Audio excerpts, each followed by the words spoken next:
साल का पहला दिन और आस्था की पहली तस्वीर सीधे चांदनी चौक के प्राचीन गौरी शंकर मंदिर से, जहां सुबह होते ही भक्तों का ऐसा सैलाब उमड़ा मानो हर कोई नए साल की शुरुआत भक्ति और प्रार्थना के साथ करना चाहता हो। गौरी शंकर मंदिर में नए साल की सुबह 4 बजे से ही श्रद्धालुओं की लंबी कतारें देखने को मिली।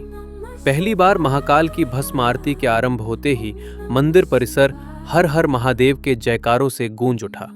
मंदिर में स्थापित 12 ज्योतिर्लिंगों के दर्शन को लेकर भक्तों में विशेष उत्साह नजर आया, मानो हर श्रद्धालु बाबा भोलेनाथ के दर्शन कर अपने नए साल को मंगलमय बनाना चाहता हो।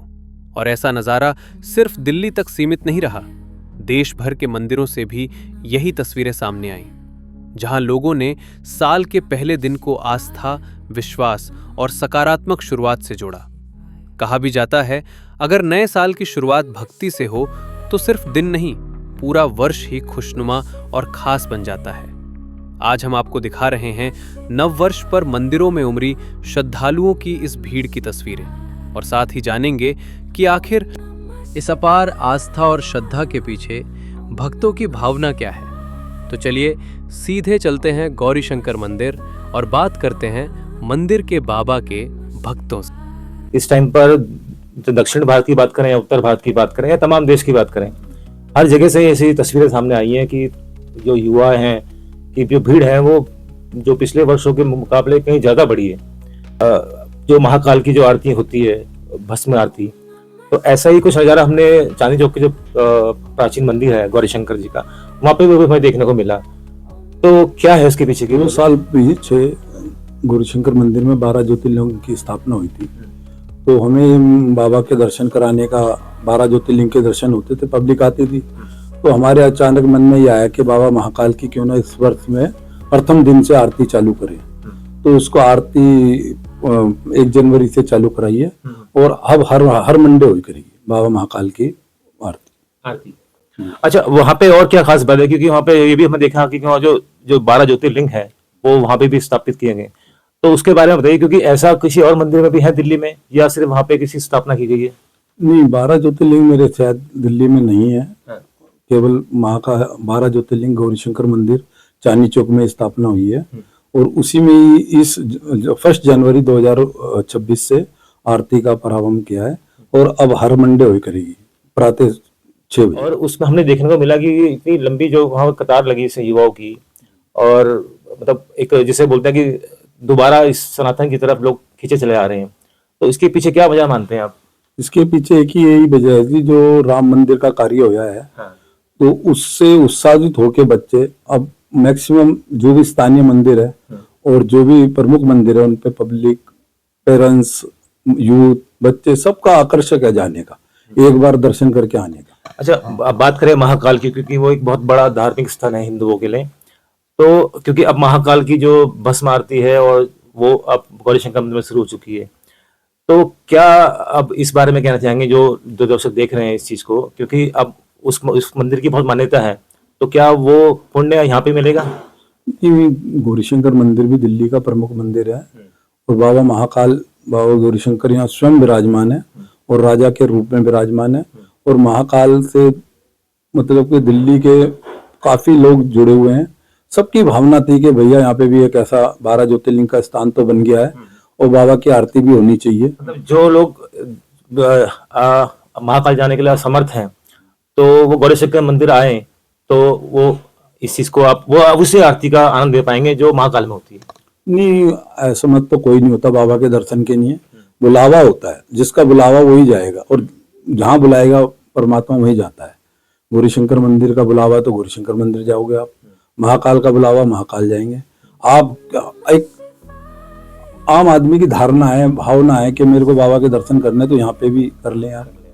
अच्छा, क्योंकि जिस हिसाब से युवा आज की डेट में धर्म की ओर बढ़ रहा है और निरंतर लगातार बाबा बागेश्वर भी और अन्य जो हमारे मठाधीश हैं या साधु संत हैं वो हिंदू राष्ट्र की मांग कर रहे हैं, तो क्या लगता है कि इस जो ये अब युवा जिस तरफ आगे बढ़ रहा है, तो ये उसी तरफ का एक कदम है? नहीं, ये समय करा रहा है। ये जो दुनिया में हालात हुए हैं ना, और जो हिंदू धर्म की अपेक्षा हो रही थी, उसको देखते हुए यूथ को समझ में आ गई कि हमें अपना घर लौटना पड़ेगा, अपने लोगों की कदर करनी पड़ेगी, अपने स्थानों पे जाना पड़ेगा, उसका प्रभाव है। और एक गवर्नमेंट का भी यही में, वर्तमान में जो सरकार है उसने भी हमारी भावनाओं की कदर करी है। तो इस सबको मिला के ये सारा कार्य तब जाके पूर्ण हो रहा है। और हमें बस ये मैसेज देना था कि हम दिल्ली में 12 ज्योतिर्लिंग गौरीशंकर मंदिर में स्थापित है। आप 12 कहीं नहीं जा पा रहे तो 12 के 12 ज्योतिर्लिंग को आप दर्शन करने आइए। अच्छा, नया साल का टाइम है, क्या संदेश देना चाहेंगे उस युवाओं को जो इस ओर आगे जा रहे हैं? क्या धार्मिक संदेश रहेगा? तो किसी को कोई आप संदेश नहीं दे सकते, स्वयं जो परिवर्तन है। अब ये आम जनता में स्वयं परिवर्तन आ रहा है, और वो परिवर्तन आ रहा है दुनिया की हालत को देख के। अब जैसे आदमी को होता है ना, घर लौटो, एक बार अपने गांव बाहर चले जाते तो गांव की याद आती है कि अपना गांव को जाना चाहिए, अपने शहर जाना चाहिए, अभी अपने देवी देवता को मनाना चाहिए। तो ऐसे यूथ में एक भावना जागी है कि हमें अपना स्वयं देखना चाहिए, अपने जो देवी देवता वहां जाना चाहिए, अपने मंदिरों को, प्रमुख स्थानों को जाना चाहिए। तो कुल मिला के यही बातें हैं कि आने वाला समय अच्छा है।